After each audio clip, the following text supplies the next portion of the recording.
Season 2 differs from Season 1 because Season 1 was how overwhelming it is to be in this new job. So the second year, we truly decided to overcompensate and look at the personal lives of all the characters and look at JD's sex life. Isn't that what life is about? It all comes down to that. I like sex. There was a lot of sex in that season. A lot of naughty scenes. Oh, bam! Oh, bam! You know, Elliot, I would be happy just to have sex above the covers once. Bam, bam, bam, bam! My parents, I know, weren't thrilled. Why they always, you know, what's with all the sex? Come here. I'll take care of you. Sorry I woke you. I think sex is good. I think the second year, JD was a dog. I'm a young single player with a heart of gold. I should be able to stir something up. It makes sense. The guy, what, the character's 28 or something and single.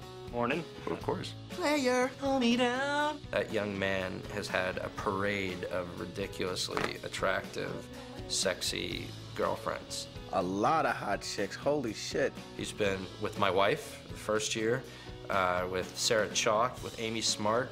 He was on fire season 2. How does he get so dirty? Who the hell cares? That was when, on the second season, I started to realize that we should have things like warm water. I started to think, I bet there's some SAG rule where you're supposed to have hot water in a bathtub. Well, have a good night. You too. Elliot and JD have a very complicated relationship and would always seem to hook up, you know, once a season. I think that particular sex scene took an entire day to film. We never thought that any of that was going to air. We thought that they would censor it. It was very intricate, blocking with, I think, like, he picked me up and then we knocked Rowdy over. Yeah, it was a lot of kissing. Our jaws get sore. Yeah, still recovering. They definitely went for it. It was impressive. But I felt like the character would really grab the ass. I felt like the character would dig in there with his fingers. And so I found a way to motivate that. We rehearsed a lot. Move your ass, Sarah. So many of the shots in that end with Sarah going, "Stop it," to Zach, or Zach going, "Come on." She kept asking for more and more takes. And I was like, "Sarah, I think we got it." And she's like, one more. And it was a little awkward, you know, because I was trying to be professional about it. She was rubbing up on me and everything, but eventually we got it. I watched that scene over and over again. Slow motion. No. Here comes her breast. Amy Smart. We miss having her around here.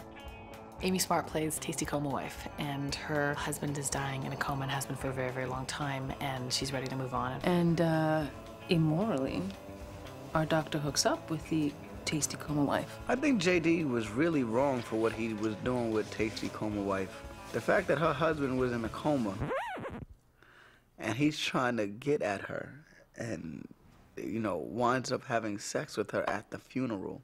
You sit there and you're like, do you have any morals, JD? I'll see ya. We have sex in the closet at the funeral parlor, which was really wrong. Just a bunch of dirty people on this show. Come bite me.